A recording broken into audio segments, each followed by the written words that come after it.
এই মাদ্রাসার কাজটি করেছিলাম ২৮ বাঙ্গরা থানার সামনে সংলগ্ন গেটের উত্তর পাশে সহিহ তালিমুল কোরআন হিফজ মাদ্রাসা নামটি অ্যাড করলাম।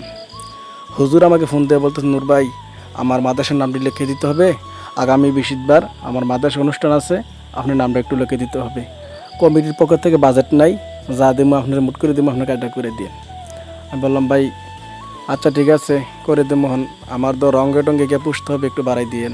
তখন বলছে, ভাই আমি শুনছি আপনার মাদ্রাসা ছাত্র, তো আপনার কাছ থেকে শুনলাম, তো মাদ্রাসার প্রতি আপনার একটু দরদ আছে জানি, তো একটু কমায় টমায় দিলেন, আপনাকে মজুরি দিতে পারবো না, রঙের দাম দেবো, আপনার কাজটা একটু করে দিয়েছেন। তখন বললাম, ভাই সমস্যা নাই, মাদ্রাসা দিনী প্রতিষ্ঠান মসজিদ মাদ্রাসা এইসব জন্য একটু ছাড় থাকে, এই সমস্যা নাই, করে দেবো। তখন চলে গেলাম বাইরে মাদ্রাসাটি অ্যাড করার জন্য। তো ভাই আমাকে ফোন দিতে আছে বারবার। তো বৃষ্টি গেলার দিন মাধবপুর গিয়ে সারছি, পরে বৃষ্টি, তারপর অন্য জায়গায় গিয়ে ধামা লাগছে বৃষ্টি, ওখানে গিয়েও কাজ করতেছি, বৃষ্টির ফাঁকে ফাঁকে কাজ করা লাগছে।